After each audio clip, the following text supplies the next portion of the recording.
pada hari ini kita melaksanakan inseminasi oleh Bu Lasmi sebagai guru penggerak, yang mudah-mudahan ada yang menyusul lagi guru penggerak yang lainnya. Nah, inseminasi masalah budaya positif di sekolah kita ini, dan ternyata masih banyak budaya negatifnya yang perlu kita luruskan.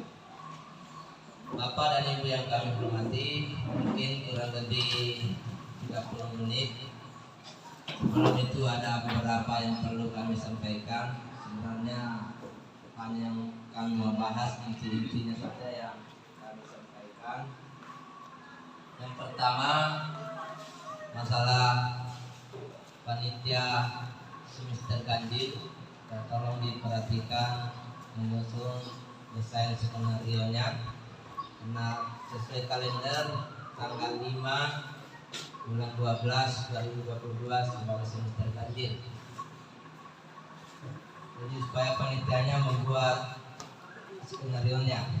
Kemudian yang kedua, ini mau penentuan juga panitia adiwiyata. Nanti kita pilih-pilih karena mungkin gitu.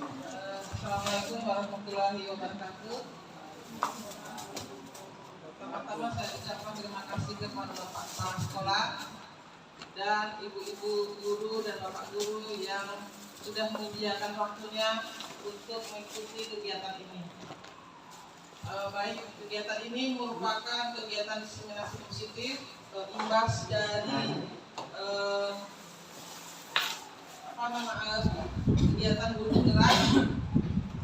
Di sini salah satunya untuk mempublikasikan budaya positif di sekolah. Oke, yang pertama, disiplin positif dan nilai-nilai kebajikan universal adalah sifat-sifat positif manusia yang merupakan tujuan mulia yang ingin dicapai setiap individu. Bapak Pendidikan kita Ki Hajar Dewantara mengatakan bahwa di mana ada kemerdekaan, disitulah harus ada disiplin yang kuat. Sungguh pun disiplin itu bersifat self-disiplin, yaitu kita sendiri yang mewajibkan kita dengan sekeras-kerasnya. Tetapi sama saja jikalau kita tidak cakap melakukan self-disiplin, disiplin untuk diri sendiri. Wajiblah penguasa lain yang bisa mendisiplinkan kita seperti atasan kita misalkan. Dan peraturan demikian itulah yang harus ada dalam suasana yang merdeka. Kemudian nilai-nilai kebajikan universal menurut Dian Gosen mengatakan bahwa mengaitkan nilai-nilai kebajikan yang diyakini seseorang, maka motivasi intrinsiknya akan terbangun sehingga menggerakkan motivasi dari dalam untuk dapat mencapai tujuan yang diinginkan. Kemudian nilai-nilai kebajikan itu diantaranya ada yang peduli, sifatnya peduli, rajin, integritas, rasa hormat, ada kebersihan, kesantunan, keadilan, kreatif, dan lain-lain. Bisa kita lihat di sini, ada juga salah satunya gotong royong yang bisa kita lakukan. Kemudian yang kedua, teori motivasi, hukuman, penghargaan, dan restitusi.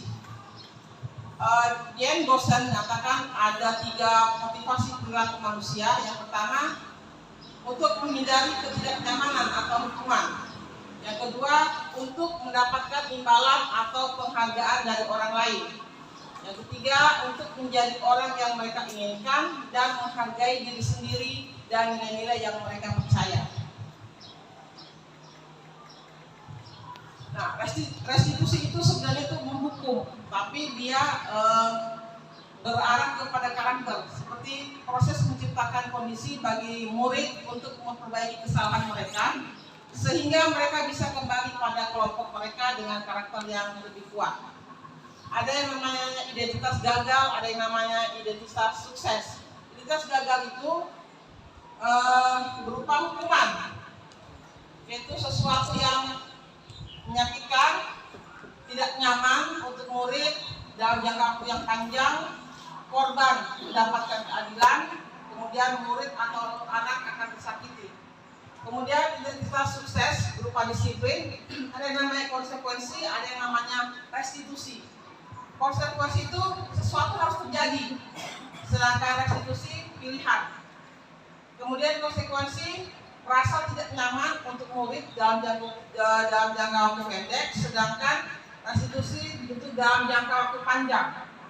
Kemudian untuk konsekuensi korban itu diabaikan, sedangkan restitusi korban mendapatkan ganti. Yang terakhir, murid pada konsekuensi anak dibuat tidak nyaman, sedangkan restitusi kita membuat anak menjadi mendapatkan penguatan. Hukuman atau konsekuensi. Bapak Ibu, di sini ada kasus. Apakah ini termasuk restitusi atau konsekuensi? Yang pertama, mencatat 100 kali di dalam buku kalimat, saya tidak akan terlambat lagi karena terlambat sekolah. Itu ternyata hukuman. Kemudian lari mengelilingi lapangan basket 2 kali karena terlambat hadir di sekolah. Itu adalah hukuman, bukan konsekuensi. Kemudian membersihkan coretan lapangan basket 2 kali karena terlambat hadir di sekolah, itu juga adalah hukuman. Kemudian yang keempat, murid diminta untuk push up 15 kali karena tidak menggunakan masker di sekolah, itu adalah konsekuensi. Menggantikan kertas tugas teman yang telah dicoret-coret, itu adalah konsekuensi, bukan hukuman. Sedangkan makna membersihkan tumpahan air di meja karena tersenggol pada saat belajar, itu adalah konsekuensi.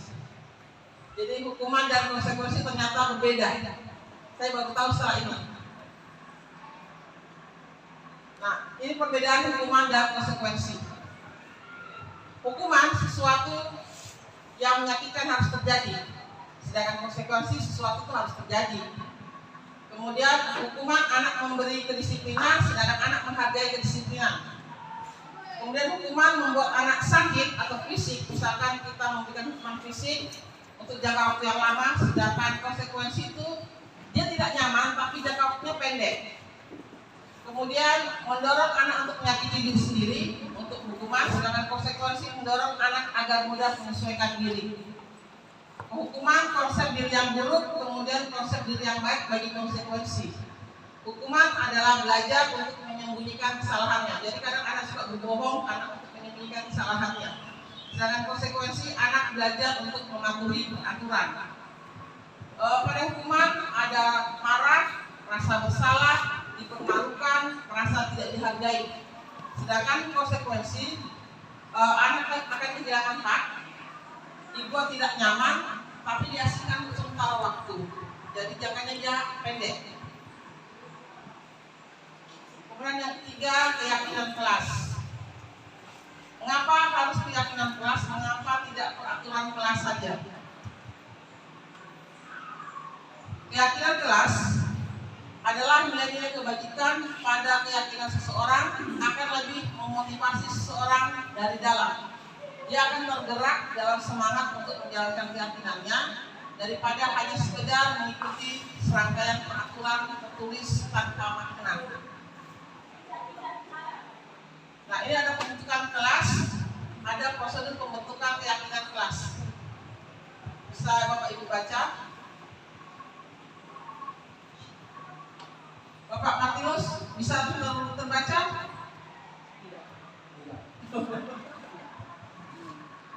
Ibu Rensi bisa membaca dengan jelas? Kabur.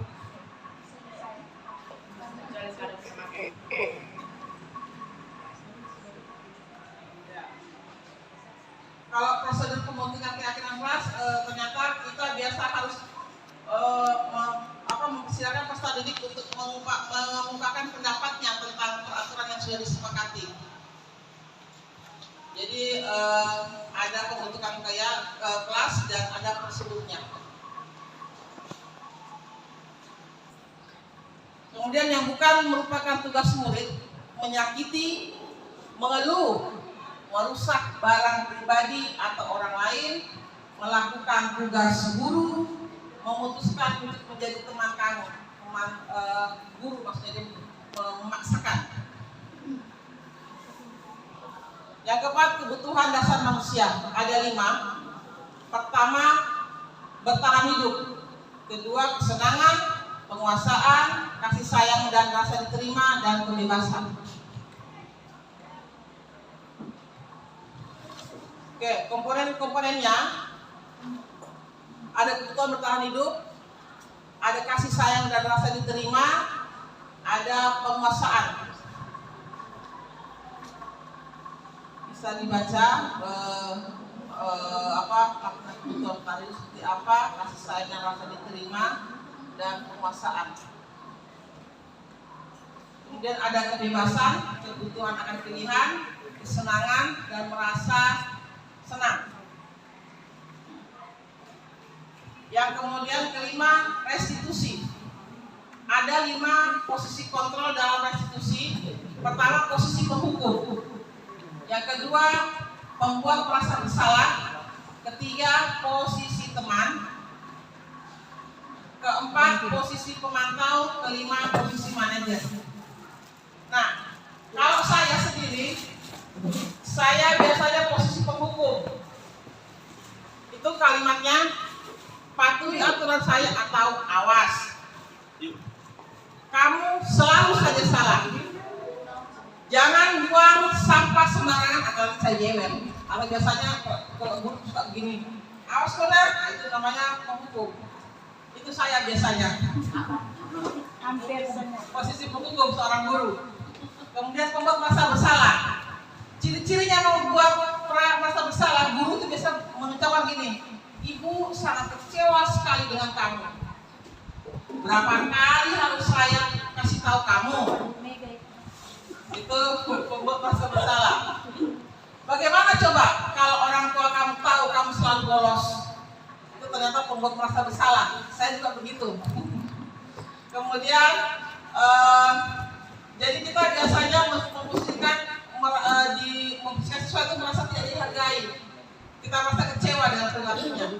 Kemudian posisi teman, ciri-ciri bahasanya begini. Ayolah, bantu demi bapak atau ibu. Kamu ingat tidak bantuan ibu selama ini?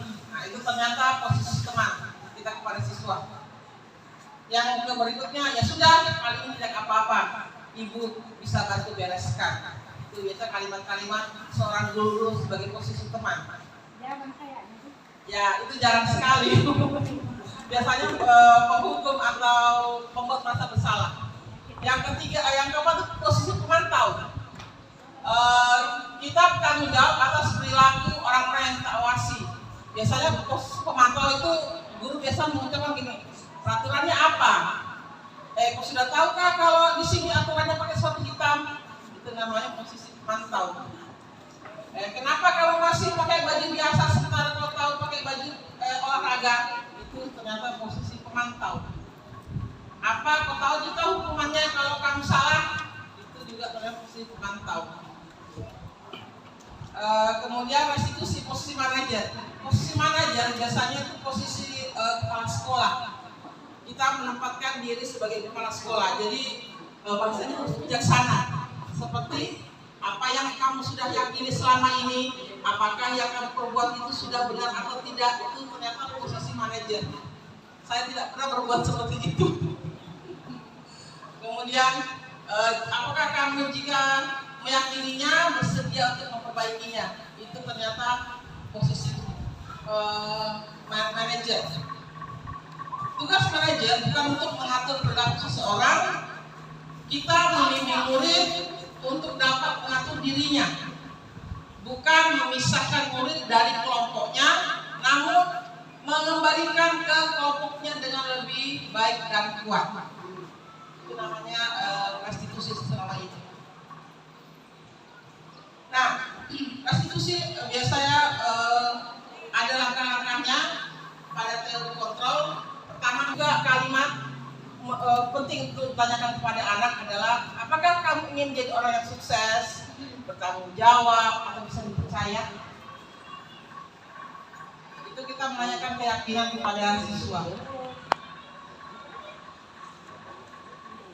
Nah, sekian dari proses diseminasi budaya positif Bapak Ibu, jikalau kita bisa diskusikan itu namanya komunitas praktis. Ternyata selama ini kita sudah melaksanakan komunitas praktis, hanya kita tidak tahu itu namanya komunitas praktis. Sekian dari saya. Wassalamualaikum warahmatullahi wabarakatuh. Waalaikumsalam.